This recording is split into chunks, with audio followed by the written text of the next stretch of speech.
Hi, everyone. Welcome back to the Footprints of Faith and Chaos podcast. I'm your host, Rachel Lacey, and I'm joined with my husband, Jonathan Lacey. What's going on, guys?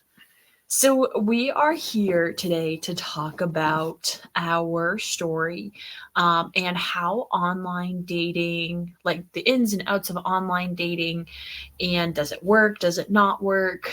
Pros, cons. And then we're going to go from there.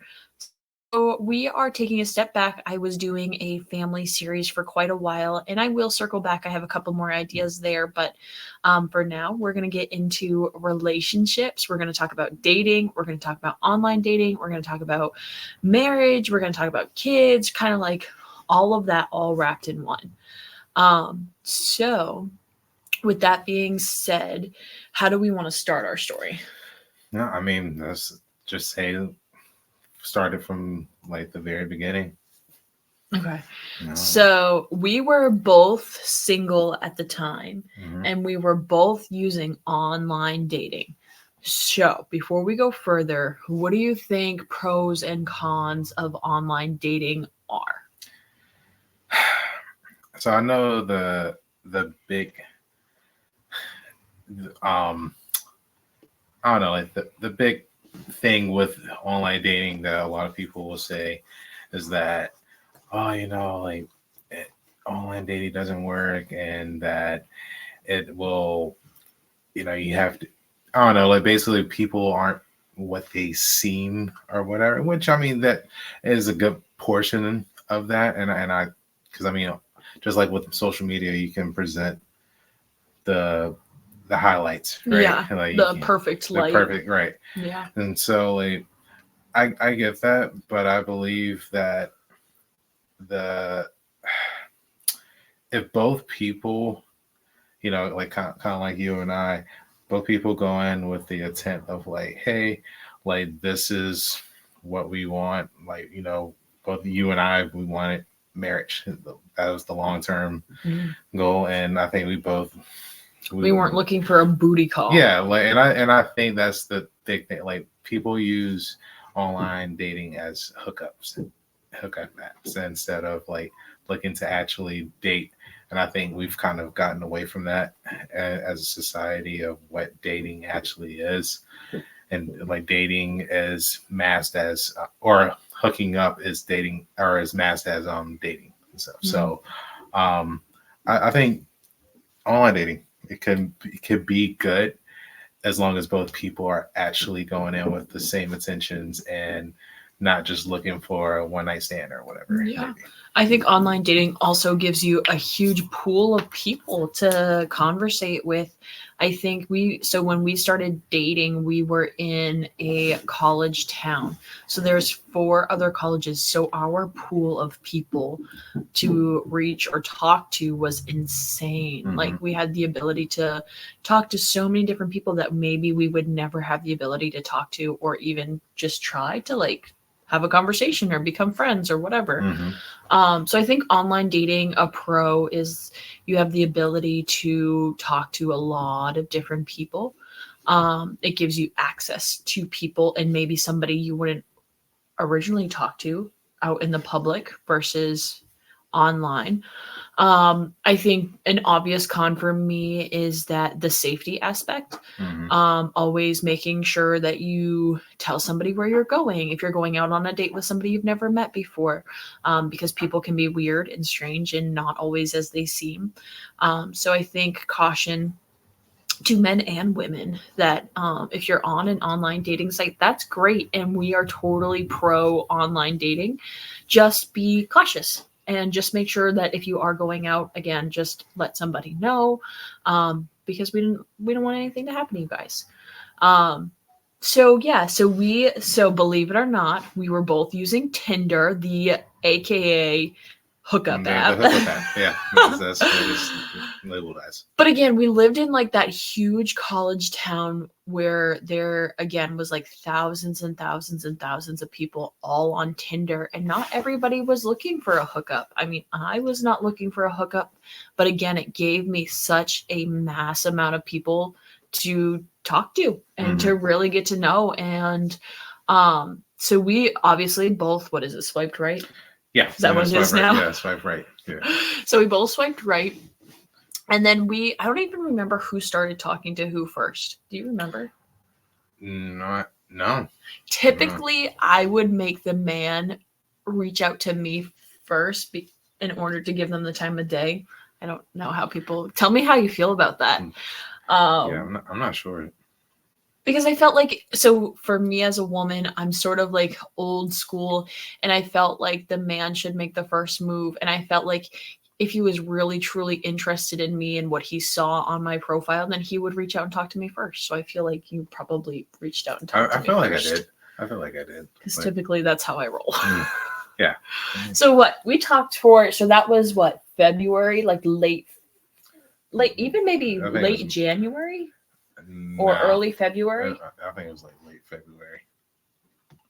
Like even mid-February. I think it was because I went to back home and we were still like talking. We like talked for what, 3-4 weeks at least. Yeah, but I also remember like before I met you, I had like gotten out of a really bad relationship in that January. It was like before my birthday, and then lost one of my good friends.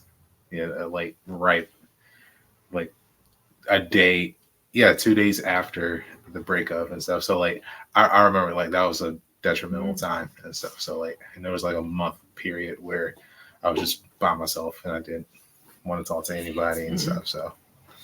And I think at that point, I had been out of a relationship for like a year and a half. Mm-hmm. Like I was a year and a half single and like just looking to be with somebody. Like I had everything. I had my own apartment. I had a full-time job. I was almost done with my bachelor's degree. I had a dog. Like I just wanted to spend my life with somebody. Like I just didn't want to be alone. And side note, if you guys hear a bunch of rumbling and stuff in the background, that's our daughter upstairs fighting sleep right now. So yeah. Nap time. So yeah, I was just like looking for somebody, and I was looking for something serious. Like I always went into dating like with the intentions of marriage, and if I couldn't see myself like actually wanting to marry that person, you weren't worth my time. And that was not just because for me, but for you too. Like if I didn't see it going anywhere at the end of the day, then that's silly to string people along. And I think that that's super unfair to do. Yep. That just because you're having a good time, I don't think it's fair to.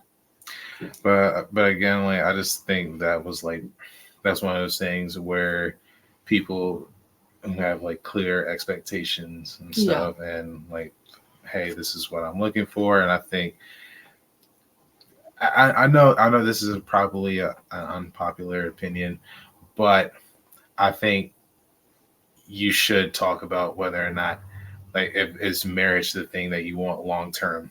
Earlier even in the talking stages, because I just feel like if you're going to talk, quote unquote, talk to somebody, get to know them, blah blah blah, and obviously there's like mutual feelings there, but if that person doesn't want to get married or per se, or even like the tough, another tough one too is like having kids. If somebody doesn't want to have kids, like if one person does and another person doesn't, then like that's a deal breaker for a lot of people, man. And I think just having those clear expectations, I think that will save a lot of people in the long run.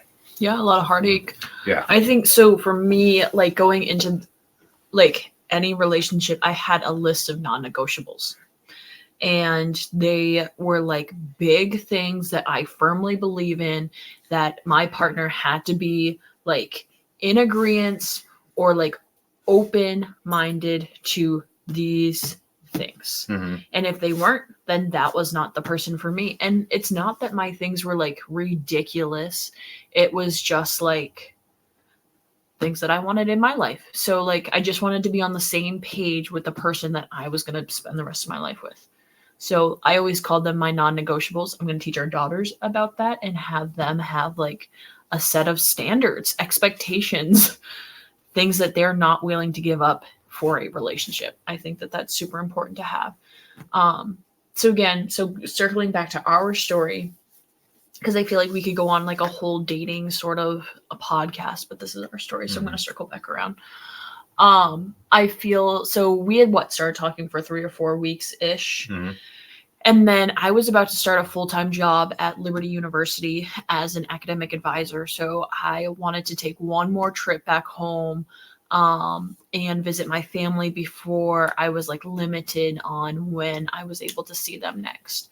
So while I was there, I told you that I was going back home, and you were like, well, when you come back, let's go out on a date. And I was like, okay, yeah, that sounds good. And I don't think I was really talking. I was talking to maybe 1 or 2 other people. And like, that's the other thing with online dating. You can like talk to other people, even though you're going out on dates, because you're not committed. Yeah, you're not committed to that one. Yeah. Yeah. So I think I was only talking to like you and maybe 1, maybe 2 other people. But I think all the others were either like I friend zoned 1 of them. And we were just talking back and forth. And then you were like starting to get a little bit more serious. And then you asked me out on a date. And I don't even think like anything came up at home. Because obviously you try it at home too. And like, there's a reason I left home.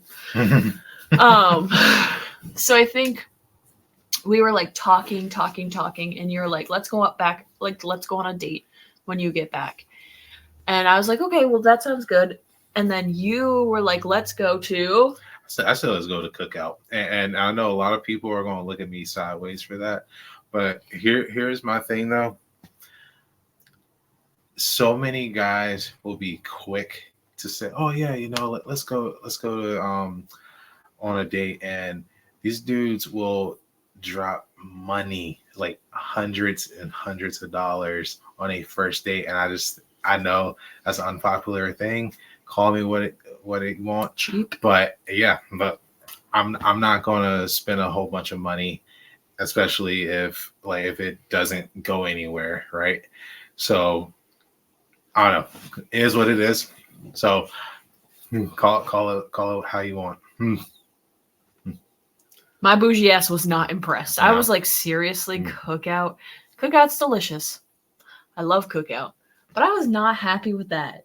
I was just like, I feel like my worth is better than Cookout. So like that was already for me like strike 1. I was like, this guy. So he got back. It was my first day at Liberty, and then I had the date with him right afterwards. So a good piece of the story is my first freshman year of college, I lived with my cousins, Chad and Jenny. And they actually went to a church locally in Lynchburg, and it happened to be the same church that John went to.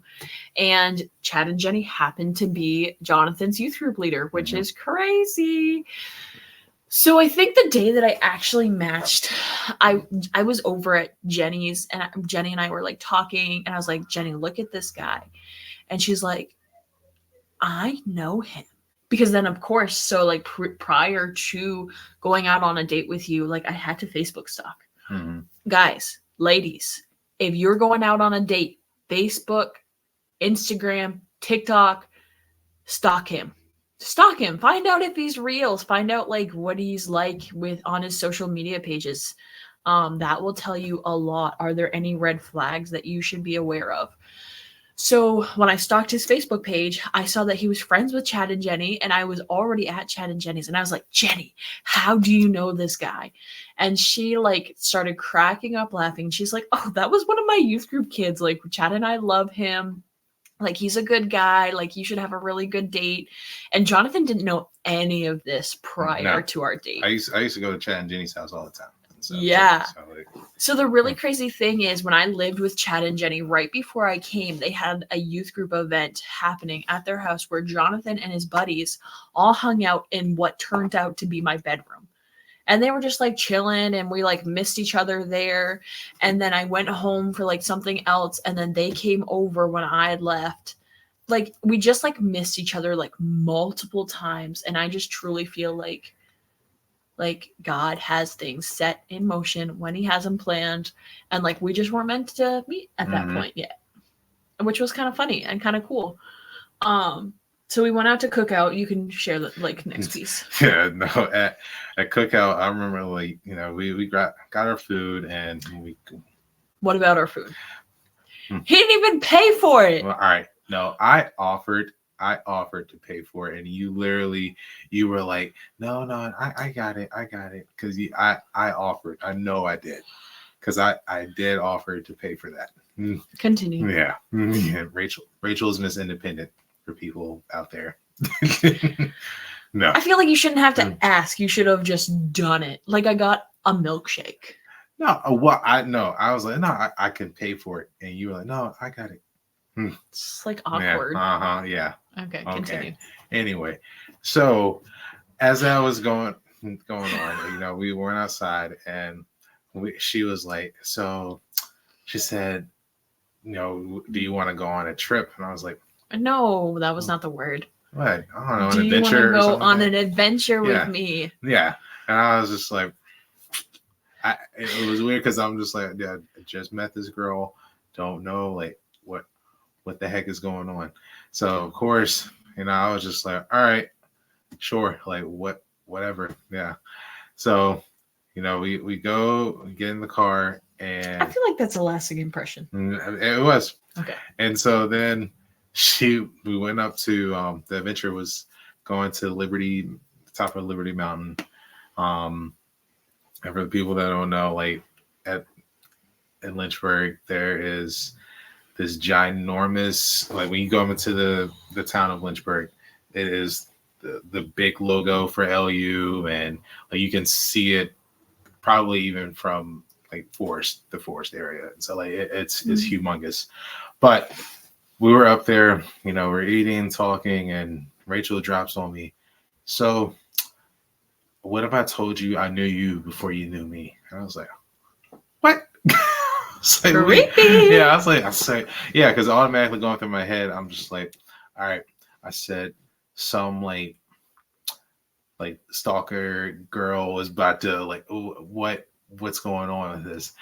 And then that's when she proceeded to tell me about Chad and Jenny, and I was just like, that's insane. Like that was really insane. But yeah, it was just funny, man, because I was just like, what in the heck is this girl about to tell me?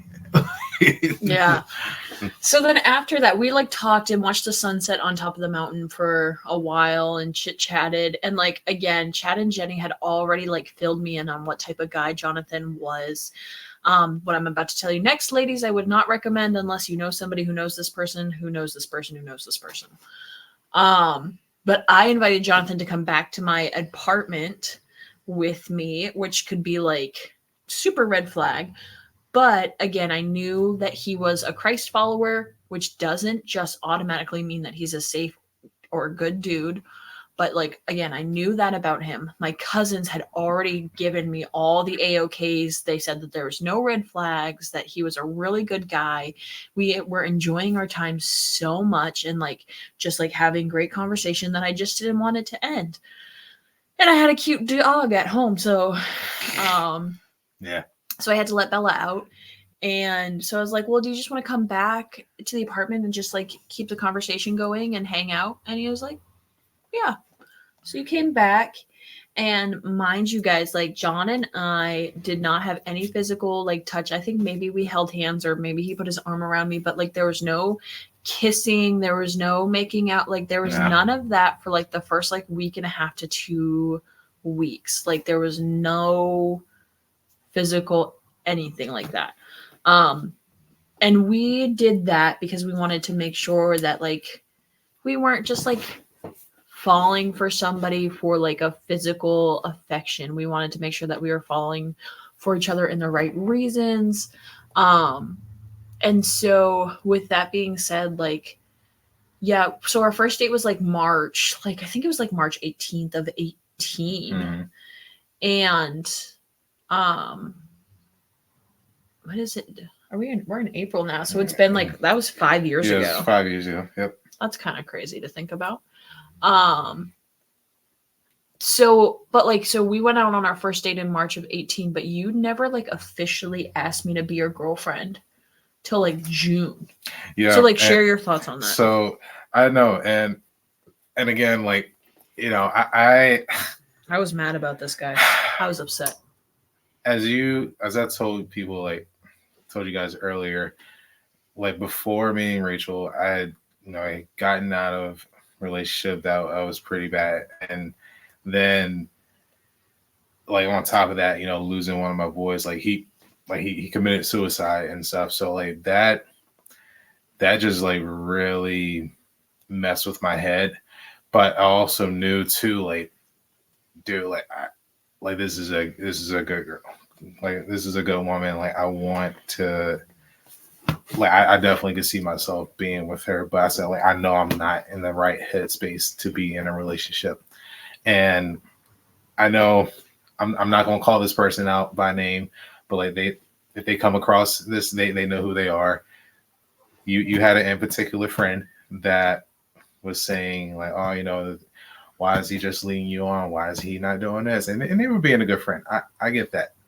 But of course, like, you know, like me, I'm just like, dude, like, you know, if this person, if you are genuinely upset about that, if you had an issue, you know, like, why not just come talk to me face to face? You know, and like, because like, you still have not let that go. Well, but that's the thing though. Like, I just feel like. But it wasn't just that friend that I had. I had a really close friend who was also like, what is this dude doing? And because I was saying, like, I'm not going to wait around for this guy. Like, guys in the past had strung me along, had kept me around, and I wasn't about to wait for one more dude to come into my life, be there for a short time, and then walk away.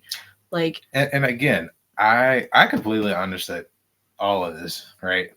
But again, I just feel like as a like friends, you usually will, if you are that concerned, I feel like you should ask that person. You ask that person like, hey, like I just want to make sure that, you know, you're not just stringing Rachel along, and you know, like just reach out to me, because again, I will be gladly to tell you, like, you know, hey, this is what was going on, and just mentally, like I feel like if you are a person that, you know, like, hey, there's a lot going on with yourself, you know, like just mentally, do not get yourself into a relationship right away, because you are going to be, you're on it, like you're basically not going to be able to give that person your whole self.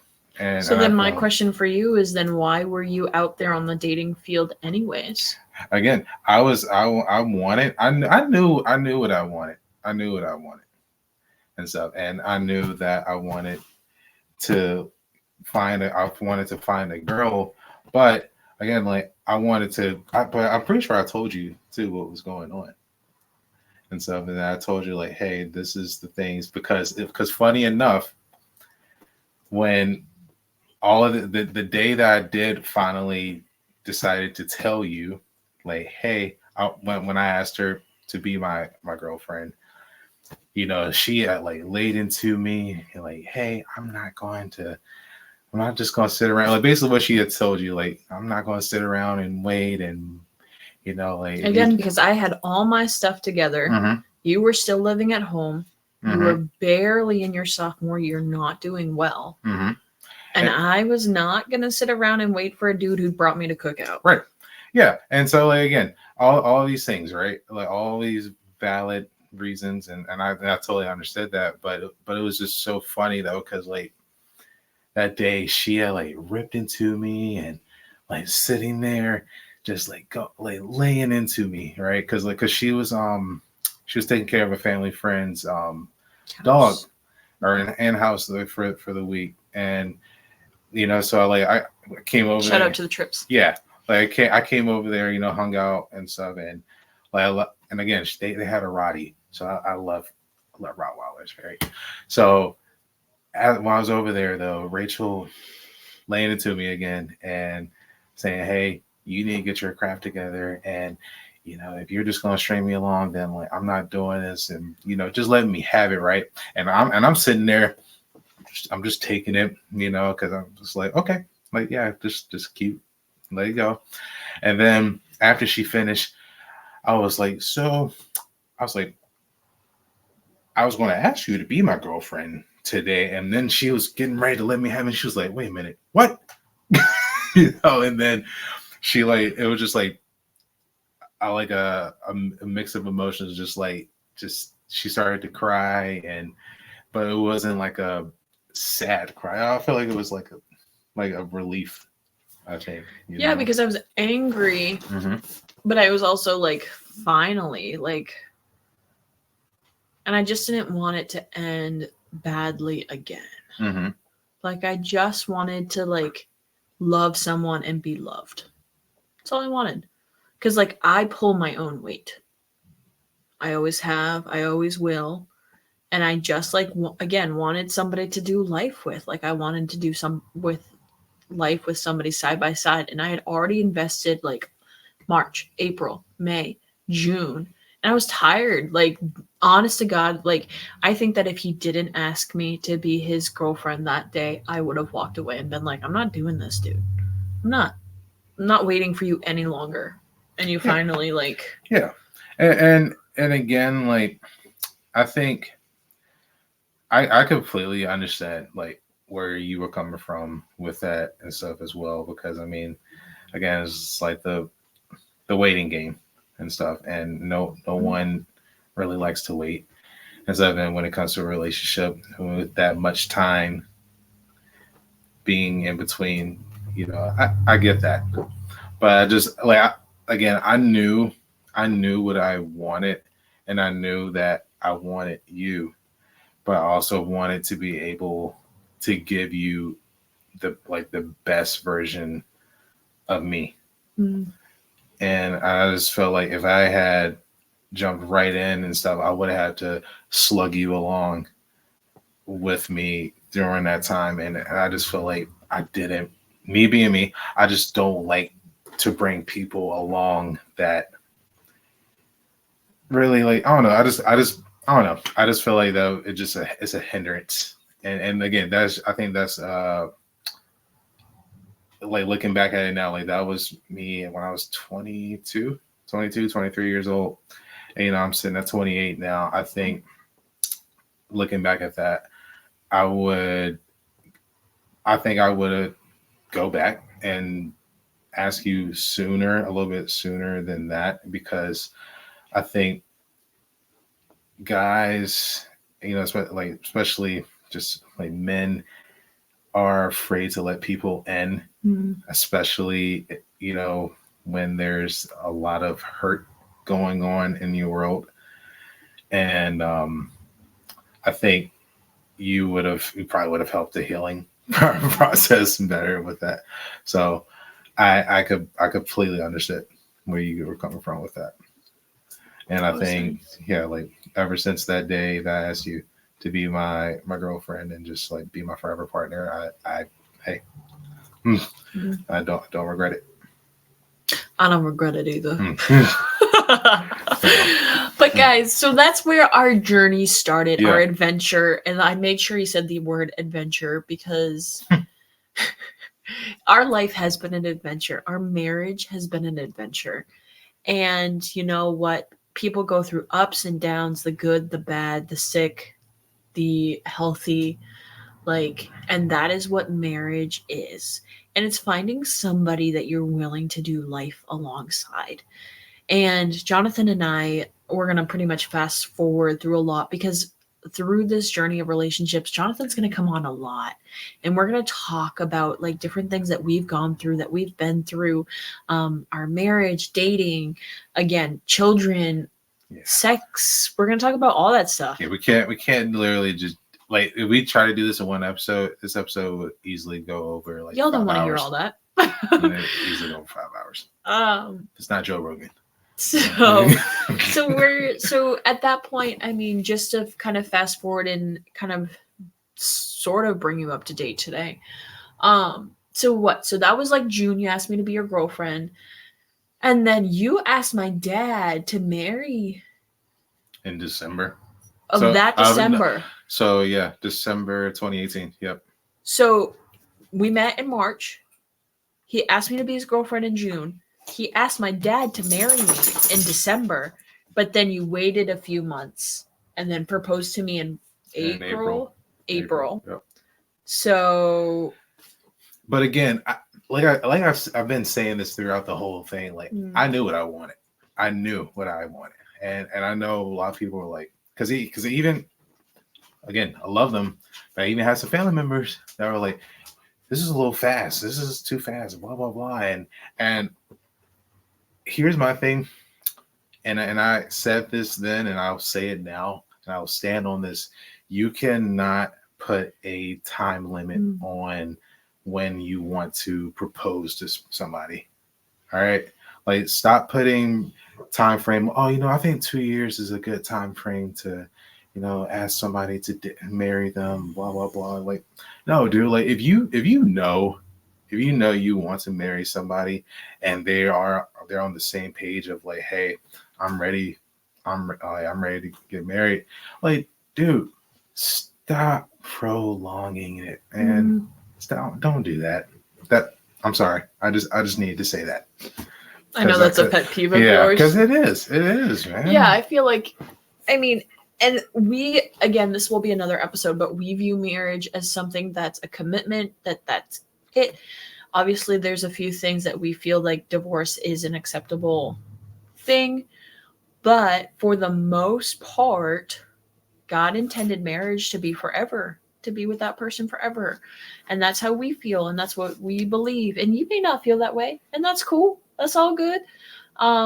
But that's how we feel. Yep. And we've been through quite a few hard things in our marriage.